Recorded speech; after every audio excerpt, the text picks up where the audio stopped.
आज जो हमारे गेस्ट हैं यहाँ पर पीछे बैक स्टेज पर, उनको किसी भी तरह के कोई भी इंट्रोडक्शन की जरूरत नहीं है। आप सब लोग उनको बहुत अच्छे से जानते हैं और उनको बहुत प्यार करते हैं। Please give an energetic and warm welcome to the one and only doctor Vikas Divya Kirti sir.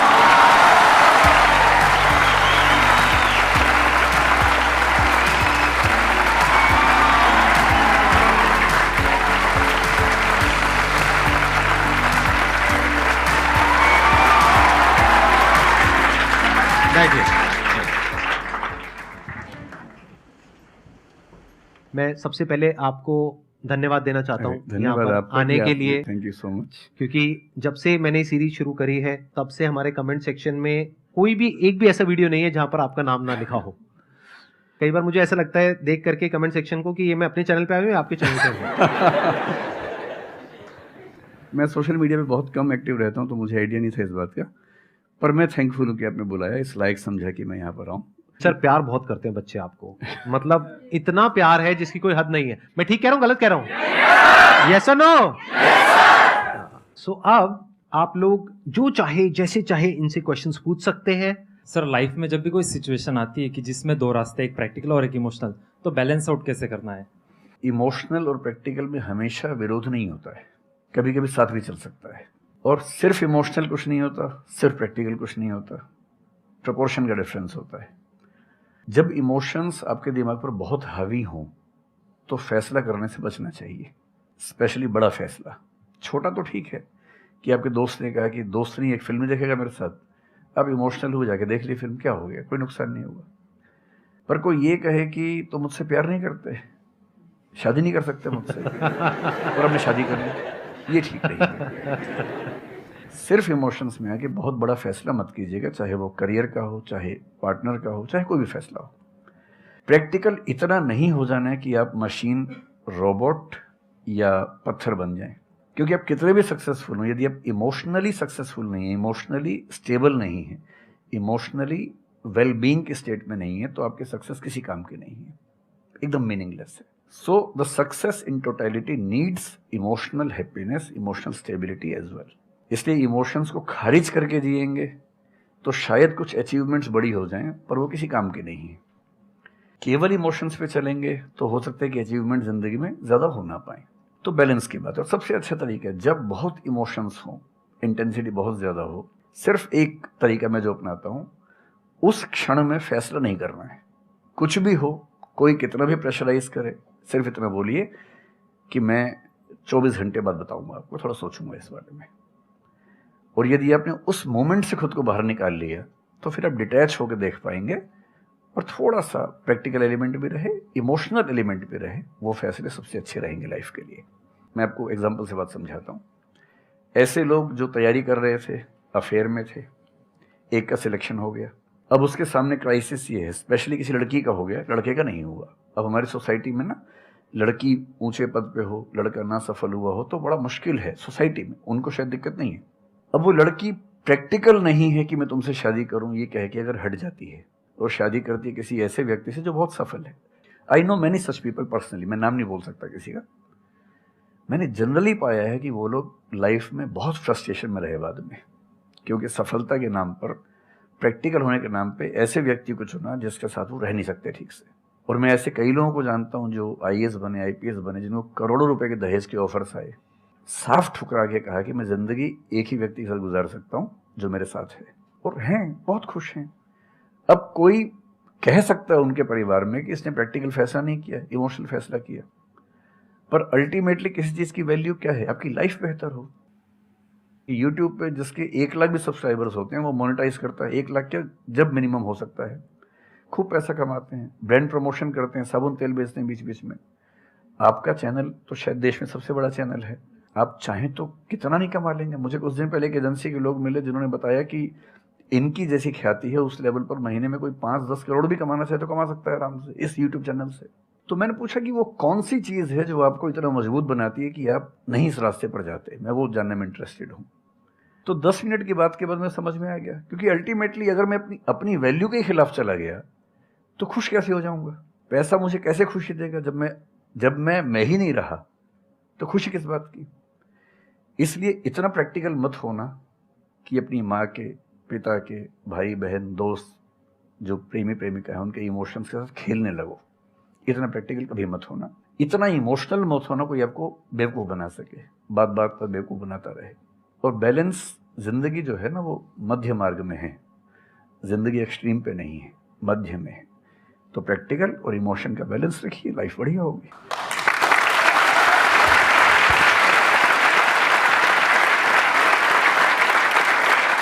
आपने सर इतने अच्छे से एक्सप्लेन किया, मेरे पास में कुछ है ही नहीं बोलने के लिए। यूजुअली मेरे पास में कुछ होता है ऐड करने के लिए, लेकिन आपने पूरा ही उसका ऐसा निचोड़ निकाल दिया। आपने YouTube पे इतना बोला कि सच में नहीं बचा होगा आपके पास। 6-7 साल पहले की बात है, मेरी एक स्टूडेंट थी जो सुसाइडल टेंडेंसी की शिकार थी उस समय। उसके घर में कुछ ऐसी ट्रेजेडी, उसकी मदर की डेथ हुई थी, और एक ऐसी ट्रेजेडी जो बहुत ही रेयर किस्म की ट्रेजेडी है, जो शेयर करना ठीक नहीं है यहाँ। तो वो मेरे पास आई और मुझे लगा कि आज मैं पहली बार किसी ऐसे व्यक्ति से बात करूं जो डिप्रेशन में है और सुसाइड कर सकता है अगले 1-2 दिन के अंदर अंदर। अब मैं परेशान था कि मैं कैसे मैनेज करूं, और मुझे मोटिवेशन की ऐसी जानकारी उस समय तो बिल्कुल नहीं थी, बाद में थोड़ा बहुत पढ़ा। तो मैंने उससे कहा कि अच्छा तुम घर जाओ, मैं कुछ देखता हूँ। फिर मैं घर गया, नेट पे सर्च करना शुरू किया। करते करते मुझे आपका एक वीडियो मिल गया, अनस्टॉपेबल, शायद कुछ आपने एक वो बनाया था उस समय। तो मैंने वो थोड़ा सा देखा, 10 मिनट का। मुझे लगा कि ये जो है ना, ये इंजेक्शन है किसी मतलब डिप्रेस्ड व्यक्ति को तुरंत मोटिवेट करने के लिए। तो मुझे ध्यान है कि मैंने उसको वीडियो का लिंक भेजा। मैंने कहा देखो, ज़िंदगी अपने रास्ते पे चलेगी, ठीक हो जाएगी। जब जब मूड ऐसा हो, बहुत डिप्रेसिंग हो, सुसाइडल मन करे, उस समय वीडियो देखना ध्यान से, और कम से कम उस बुरे फेज से बाहर निकल जाओगी। और फिर मैंने वो वीडियो अपने फैमिली में भी 2-3 बच्चों को भेजा, जो बच्चे उस क्राइसिस में होते थे। तो मैं बहुत थैंकफुल हूँ, उन सब बच्चों की जान बचाने में क्या बात कर बड़ी भूमिका है। Thank you so much sir, it means a lot to me. ये तो आपने बहुत बड़ी बात कह दी सर, मेरे लिए बहुत बड़ी बात है ये। नहीं, कई बच्चों की जान बचाई होगी आपने ज़रूर। जो वो एक मोमेंट होता है, उस मोमेंट में कोई बचा ले तो लोग बच जाते हैं, वो मोमेंट क्रॉस हो जाए तो फिर चीज़ें बिगड़ जाती हैं। हेलो सर, नमस्ते। नमस्ते सर, बोथ ऑफ यू, मैं हमेशा से आप दोनों की बहुत फ़ैन रही हूँ। मुझे बस ऐसा लग रहा है कि मैं सपना देख रही हूँ, मेरे लिए रियलिटी नहीं है। मुझे बस आपसे ये जानना, मैं हर मतलब एवरीडे 8 से 10 आवर में पढ़ाई करती हूँ, बट मुझे कभी कभी बहुत डीमोटिवेशन आ जाता है कि होगा नहीं होगा, क्या होगा पता नहीं। देखिए, डीमोटिवेशन अगर आपको दिन भर में 1 घंटे आता है, नहीं सर, ऑलमोस्ट टाइम पढ़ाई करने के बाद 2-3-4 दिन के बाद ही होता है, कंटिन्यूसली नहीं होता। अगर महीने में 4-5 बार आता है और 1-1 दिन के लिए आता है, तो इसका मतलब आप एकदम ठीक हैं। अगर कोई व्यक्ति आपको ये कहे कि मुझे डिमोटिवेशन कभी नहीं होता, तो उसको इलाज की ज़रूरत है। आपको ज़रूरत नहीं है, क्योंकि जब आप अपने से बेहतर व्यक्ति को देखेंगे, आपको थोड़ा सा इन्फीरियरिटी कॉम्प्लेक्स आएगा, डिमोटिवेशन आएगा। जब आप अपने से कमज़ोर को देखेंगे, आपको सुपीरियरिटी कॉम्प्लेक्स आएगा, थोड़ा सा मोटिवेशन ज़्यादा हो जाएगा। जिस दिन टारगेट पूरा हो जाएगा, मोटिवेशन आ जाएगा। जिस दिन टारगेट पूरा नहीं होगा, डिमोटिवेशन आएगा। जिस दिन टेस्ट में आपके मार्क्स अच्छे आएंगे, आप मोटिवेशन के साथ लौटेंगे। जिस दिन खराब आएंगे, डिमोटिवेशन होगा। लेकिन ध्यान रखिए, जिस दिन आप मोटिवेटेड हैं, उस दिन आप वजह बन गए कईयों के डिमोटिवेशन की। लगातार मोटिवेटेड होना एक मेंटल इलनेस की निशानी है, और लगातार डीमोटिवेटेड होना डिप्रेशन की निशानी। इन दोनों से बचना है। तो डीमोटिवेशन की बहुत हाइप है, इतनी हाइप की ज़रूरत नहीं है। थोड़ा बहुत हो, एंजॉय कीजिए उसको। और जब जब लगे कि ज़िंदगी बहुत ख़राब चल रही है, तो मैं जो करता हूँ, अजीब सा लगेगा आपको, मैं कभी कभी शमशान घाट चला जाता हूँ। सर, मैंने ये सुनी है, आपने वीडियोस में भी कहा है। सच में चला जाता हूँ, या ट्रॉमा सेंटर चला जाता हूँ देखने के लिए। ट्रॉमा सेंटर में जाके 1 घंटा बैठ के आ जाइए, मोटिवेशन आ जाएगा। और शमशान घाट में जाके देख लीजिए कि हम जैसे हमसे कम उम्र के लोग वहाँ जल रहे होते हैं, तो लगता है हम जिंदा तो हैं। अगर मैं थोड़ा सा कॉग्निटिव लेवल पर बात करूँ, एक बहुत बड़ा साइकोलॉजिस्ट हुआ, उसका नाम है ब्रेंटानो, कभी सर्च कीजिएगा उसको। ब्रेंटानो ने ह्यूमन कॉन्शियसनेस को स्टडी किया, और उसने ये बताया कि ह्यूमन कॉन्शियसनेस की बेसिक नेचर है कि जो हमारे पास है वो हमें नज़र नहीं आता, जो नहीं है वो नज़र आता है। तो the consciousness of lacking something is the nature of human consciousness. इसलिए इसी बात को एक शेर में, बहुत प्रसिद्ध शेर में कहा गया है, दुनिया जिसे कहते हैं जादू का खिलौना है, मिल गया सो मिट्टी है, नहीं मिला वो सोना है।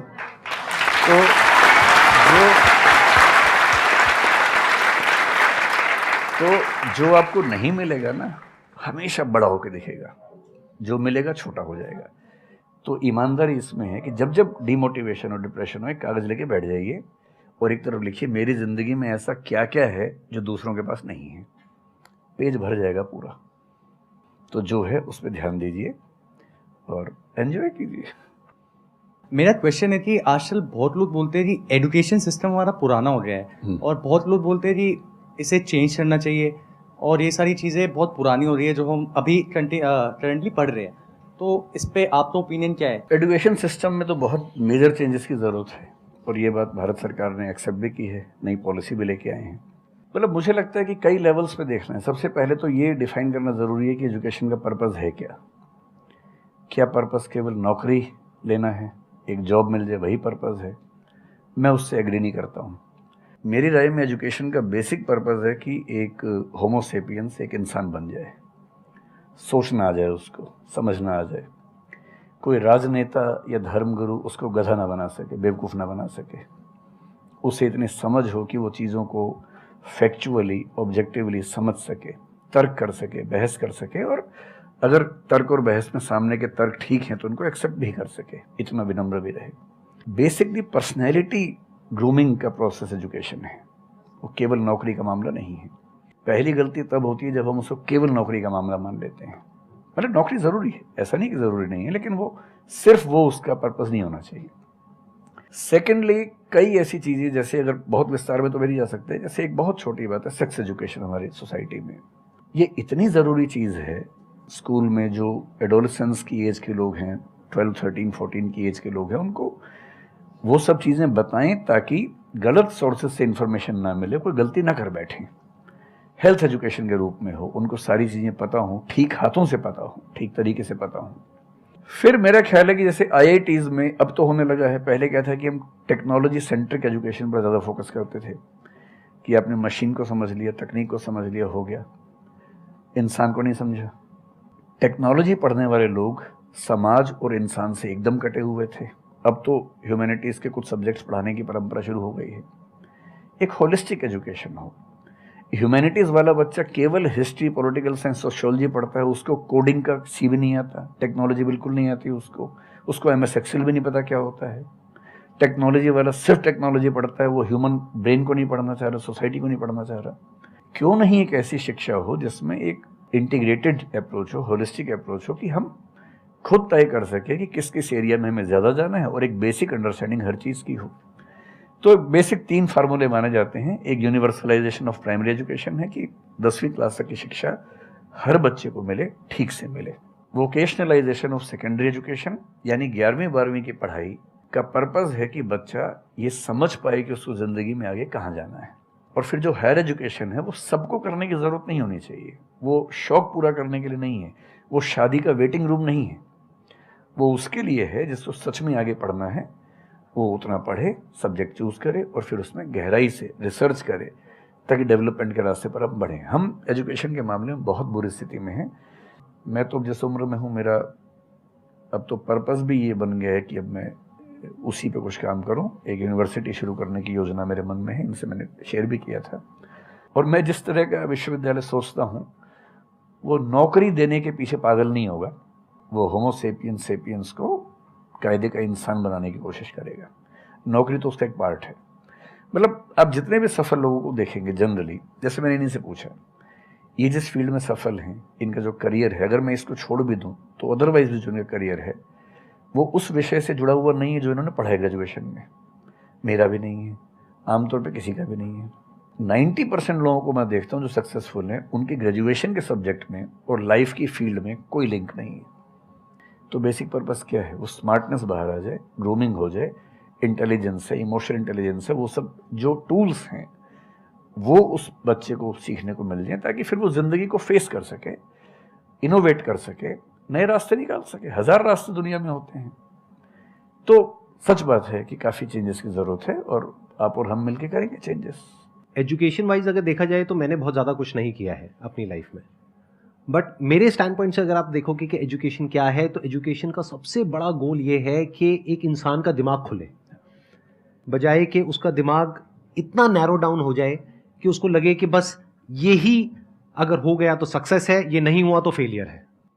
आप अनगिनत तरीकों से अपने गोल को, अपने पर्पस को, या जो भी आप करना चाहते हो उसको अचीव कर सकते हो। एजुकेशन का सबसे बड़ा गोल ये होना चाहिए, और वही मेरी कोशिश है अपने इन सेशंस के थ्रू करने की, कि एक इंसान का दिमाग खुल जाए, उसके दिमाग में एक पॉसिबिलिटी माइंडसेट आ जाए, ना कि एक लिमिटेड माइंडसेट हो कि बस ये हो गया तो बहुत है। अब प्रॉब्लम क्या है, ये जो लिमिटेड माइंडसेट है ये बहुत लोगों का है, करोड़ों लोगों का है, तो वहां पे कंपटीशन भी बहुत है। पॉसिबिलिटी माइंडसेट जबकि देखा जाए तो ज्यादा इंटरेस्टिंग है, लेकिन बहुत कम लोगों का है, और वहां पे कंपटीशन कम है। और पॉसिबिलिटी माइंडसेट क्या होता है कि कोई भी काम अगर मैं कर रहा हूं, अगर वो नहीं हुआ तो इसका मतलब ये नहीं है कि मैं फेल हो गया, इसका मतलब ये है कि मैं क्रैक नहीं कर पाया। There has to be a way. ये एजुकेशन काम अगर कर दे तो रियल एजुकेशन हो गई हमारी। मतलब एक इंसान को, हाँ सॉरी, थॉमस एडिसन बल्ब के आविष्कार में लगा हुआ था, हाँ जी, 1000 बार फेल हुआ। तो किसी ने उससे पूछा कि यार तुम बार बार करते होता तो है नहीं तुमसे, क्यों कर रहे हो? तो उसने पता है क्या कहा, हर फेलियर के बाद मैं ये जानता हूं कि बल्ब इस तरीके से भी नहीं बन सकता, और अब मैं 1000 तरीके जानता हूं कि इन तरीकों से नहीं बनेगा, और उसके बाद वो तरीका ईजाद हुआ जिससे बना। एजुकेशन से एक इंसान का दिमाग इतना खुल जाए कि सबसे पहली चीज तो उसको ये समझ आए कि मैं कुछ भी नहीं जानता हूं। हाँ, एकदम ठीक बात है। एजुकेशन मस्ट बी सच कि वो लाइफ लॉन्ग आपका एक क्वेश्चनिंग माइंड बना ही रहे, कि आप कहीं भी हो, कुछ भी कर रहे हो, आपके दिमाग में क्वेश्चंस चले, questions related to the problems. जो भी आप काम कर रहे हो वो क्या है, अल्टीमेटली प्रॉब्लम सॉल्विंग है, तभी उस काम में वैल्यू है। अगर किसी की कोई प्रॉब्लम ही नहीं सॉल्व कर रहे हो तो उसमें वैल्यू कहां ऐड हो रही है, और वैल्यू नहीं ऐड होगी तो आपको पैसा कैसे मिलेगा, फिर चाहे जॉब हो चाहे बिजनेस हो। सो द आइडिया इज कि आपका दिमाग ये चलना चाहिए, अच्छा ये प्रॉब्लम है ना, पहले तो मुझे नहीं पता है कि इसको सॉल्व कैसे करना है, क्योंकि अगर आपको पहले से ही पता है तो आपको वही पता है जिस तरह से वो प्रॉब्लम सॉल्व होती आई है।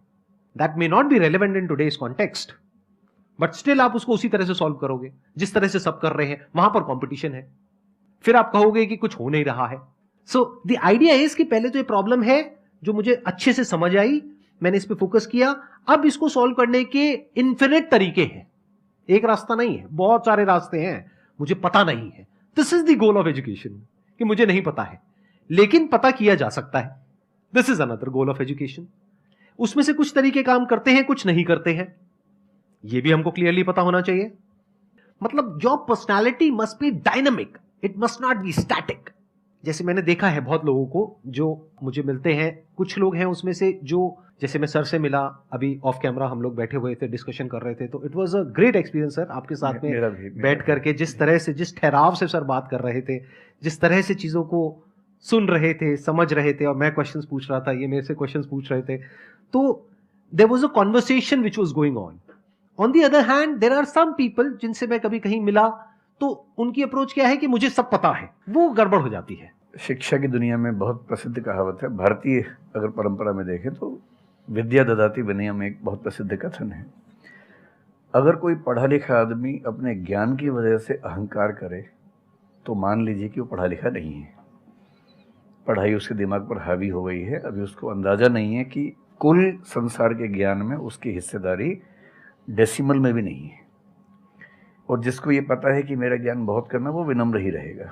और इसलिए जो बड़े प्रोफेसर्स हैं, अगर आप कभी सुनेंगे, मैं जानता हूँ, मैं यूनिवर्सिटी में जब पढ़ता था, सबसे बड़े प्रोफेसर क्या बोलते थे कि मैं इस विषय का विद्यार्थी हूँ, कभी नहीं बोलते थे कि मैं प्रोफेसर हूँ। इतना साहस किसी में कैसे कि मैं प्रोफेसर हूँ? अरे आप जिंदगी भर स्टूडेंट बने रहेंगे तो ही काफ़ी है, उससे बड़ी बात तो सोचने भी नहीं चाहिए। बहुत बड़ी बात कर रहे हैं।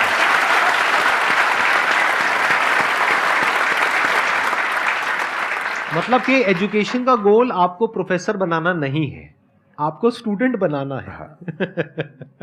अगर सर की बात को आगे एक्सटेंड किया जाए, एकदम सही बात। एक लाइफ लॉन्ग स्टूडेंट, कि आप सीखते चले जा रहे हो, सबसे, जिससे मिल रहे हो, लोगों से सीख रहे हो, सिचुएशन से सीख रहे हो, अपनी लाइफ के अच्छे एक्सपीरियंसेस से सीख रहे हो, बुरे से सीख रहे हो।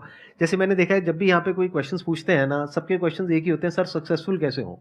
कभी मैंने आज तक ये क्वेश्चन नहीं सुना किसी का भी जो इससे बड़ा क्वेश्चन है, जो आप रिलेट कर जाएंगे कि सर सक्सेस हमारा दिमाग खराब किस तरीके से करती है, या सक्सेस का क्या माइनस पॉइंट है। सही बात। सक्सेसफुल होने से बड़ा है मीनिंगफुल होना, सार्थक होना। सफल होना छोटी बात है, सार्थक होना ज्यादा बड़ी बात है।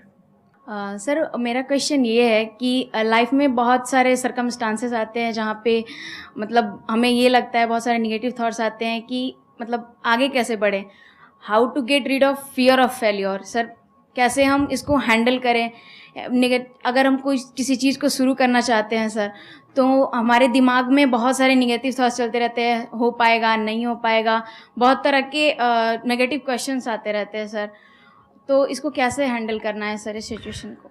फियर ऑफ फेलियर थोड़ा सा ठीक भी है, ये हमें रोकता है उन दिशाओं में जाने से जहाँ हमें जाना भी नहीं चाहिए। जैसे मान लीजिए मैं सोचूं कि मैं फुटबॉल प्लेयर बन जाऊं, मुझे पता है कि नहीं बन पाऊंगा, मेरी फिटनेस वैसी नहीं है, तो मुझे ये फियर रोक लेगा, ठीक बात है ना। ये ज़रूरी नहीं है कि आप दुनिया में हर चीज़ के लिए ठीक हो, हर किसी का एक पैकेज है, हर किसी का जो एट्रीब्यूट्स हैं या वर्च्यूज़ हैं उन सब का एक पैकेज है। We can be good at few things, we can be best at maybe one thing, we can not be best at everything. तो ये बहुत ज़रूरी है कि अपने एप्टीट्यूड को देख के हम सिलेक्शन करें कि हमें कहाँ जाना चाहिए, ठीक है। अगर सिलेक्शन कर लिया है तो फिर फियर ऑफ फेलियर होने की वजह ये है कि या तो आप जो कंपटीशन है उस पर ज़्यादा फोकस कर रहे हैं, अपनी स्ट्रेंथ पे कम फोकस कर रहे हैं। मेरे ख्याल से स्ट्रेंथ पे फोकस करना, कुछ अच्छे लोगों की कंपनी में रहना जो थोड़ा सा मोटिवेट करते हों, अच्छे दोस्त हों, लगातार मनहूस टाइप की बात ना करते हों, ऐसे लोगों के साथ रहना, कुछ रिक्रिएशनल एक्टिविटीज़ उससे बाहर निकल के थोड़ा खेलना कूदना, मतलब फिजिकली फिट रहना, वो सब रहेगा तो हार्मोन्स जो हमारे दिमाग में आते हैं उससे, फिजिकल एक्टिविटी से, जो एंडोर्फिन्स वगैरह हैं, हैप्पी हार्मोन्स है, डोपामाइन वगैरह है, वो रिलीज होते रहें तो हम वैसे भी बहुत फियर से बचे रहते हैं। और अंत में मेरा तरीका ये है कि अगर मैं कुछ नहीं करूँगा तो फेल होना तय है, करूँगा तो चांस है कि फेल होऊंगा या पास हो जाऊँगा, तो नहीं करने में तो तय है कि फेल हो गया, तो क्यों ना एक बार चांस ले लेते हैं। और एक जगह फेल होऊंगा तो तय मान के चलिए कि दूसरी जगह मेरे फेल होने के चांस कम होगा, क्योंकि मुझे एक एक्सपीरियंस है प्रयास करने का और फेल होने का, और वो एक्सपीरियंस किसी ना किसी क्वांटिटी में हर फील्ड में काम आता है, मैच्योरिटी आपके अंदर आती है। और मैं एक शेर अक्सर यूज़ करता हूँ, बहुत बहुत प्रिय शेर मुझे है, और मुझे सच में लगता है कि ज़िंदगी को जीना बहुत आसान काम है, मुश्किल काम नहीं है।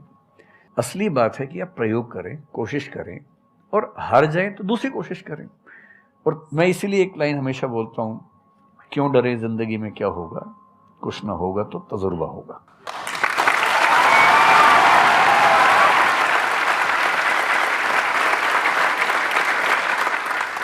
मुझे भी सर के जैसे मोटिवेशनल स्पीकर बनना है सर, पर मैं ये सोचती हूँ कि अगर मैं वीडियो बनाऊँगी, कंटेंट बनाऊँगी, तो संदीप सर को छोड़ के या फिर बहुत बड़े बड़े मोटिवेशनल स्पीकर्स हैं उनको छोड़ के मुझे देखेगा कौन। मतलब ये मेरे अंदर थॉट्स आते हैं कि अभी मेरा मतलब मैं 19 ईयर की हूँ, तो मैं जब वीडियो कंटेंट बनाऊँगी तो मैं कुछ, मुझे ऐसा मतलब मेरे अंदर ये थॉट है कि मैं कोई बड़ा आदमी नहीं हूँ या फिर कुछ बड़ा नहीं हूँ, तो मैं ये वीडियो कैसे डाल सकती हूँ, लोग क्या सोचेंगे कि मतलब तू ये तो खुद कुछ नहीं है और लोगों को मोटिवेट कर रहा है, ऐसा मेरे अंदर थॉट आता है। पहले या तो कुछ कर लीजिए ज़िंदगी में, उसके बाद मोटिवेट कर लीजिए, और नहीं तो मोटिवेशन एक पूरी साइंस है, साइकोलॉजी से जुड़ी साइंस है, उसको ठीक से पढ़ के रिसर्च करके उससे बात कीजिए। शुरू में तो जब इन्होंने भी शुरू किया होगा, कहाँ शुरू में लोग जानते होंगे, बड़ी लंबी स्ट्रगल होती है, किसी भी फील्ड में इतनी लंबी स्ट्रगल है। देखिए जो आदमी सफल है ना, आप ये जो हमारा वर्तमान है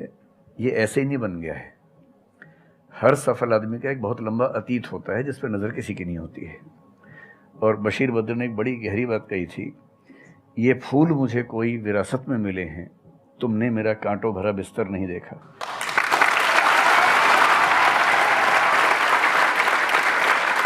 कितने साल तक ये लहूलुहान हुए होंगे, रोज़ छिला होगा शरीर, तब जाके लोगों ने पहचानना शुरू किया होगा। लगातार काम करने से, जिसको कंसिस्टेंसी कहते हैं, परसिवरेंस कहते हैं, बात बनती है, आपकी भी बनेगी। मैं तो कई ऐसे लोगों को जानता हूँ जिन्होंने एकदम स्क्रैच से शुरू किया और उसके बाद वो टॉप पे पहुँचे। आपने अपने क्वेश्चन में दो बातें टच करी, एक कि आपको मोटिवेशनल स्पीकर बनना है, एक है कि फियर ऑफ फेलियर है। एक तो ये फियर ऑफ फेलियर को हटाइए, अगर आपको मोटिवेशनल स्पीकर बनना है तो अपने माइंडसेट को रखिए एक्सपेरिमेंटल माइंडसेट। आप ये समझिए life is like an experiment. एक साइंटिस्ट का माइंड कैसा होता है, वो ये थोड़ी ना सोचता है कि मैंने ये एक्सपेरिमेंट किया, ये फेल हो गया तो क्या होगा। उसको पता है failure is the part of success. जब तक 20-30 बार, 50 बार, 100 बार कोई एक्सपेरिमेंट फेल नहीं हुआ, इसका मतलब वो कुछ नया ट्राई नहीं कर रहा, इसका मतलब वो तो रिपीट कर रहा है। जैसे स्कूल में बच्चे करते हैं लेबोरेटरी में कि बुक में देखा बस उसको कॉपी किया, तो दोनों में फर्क हो गया ना। एक है कुछ नया डिस्कवर करना, कुछ नया क्रिएट करना, एक है जो क्रिएट हो चुका है उसको रिपीट करना। तो you are talking about becoming a motivational speaker. तो अगर आप मेरे जैसे बनेंगे तो कोई क्यों देखेगा आपको? आपको तो अपने जैसा बनना पड़ेगा ना। तो अब उसमें क्या करना पड़ेगा? अब आपको क्या पता कि आपके अंदर ऐसा क्या है जिसको लोग देखना चाहें? उसके लिए तो एक्सपेरिमेंट करना पड़ेगा, ट्राई करना पड़ेगा। एक तरह से आप वीडियो बना के डालोगे, कोई नहीं देखेगा। दूसरी तरह से बना के डालोगे, कोई नहीं देखेगा। फिर तीसरी तरह से, फिर चौथी तरह से। हो सकता है 6 महीने बाद, 1 साल बाद, 2 साल बाद जा करके कहीं थोड़ा सा कुछ ऐसा क्लिक हो जाए जो हो सकता है आपको लग रहा था कि शायद ये नहीं होगा और वो क्लिक हो जाए। बट ये सब होता उसी के साथ में जो कुछ कर रहा होता है, जो कुछ ट्राई करता है। जैसे ट्राई करोगे तो हो सकता है हो जाए, नहीं करोगे तो पक्का है नहीं होगा, जैसा भी सर ने थोड़ी देर पहले कहा था।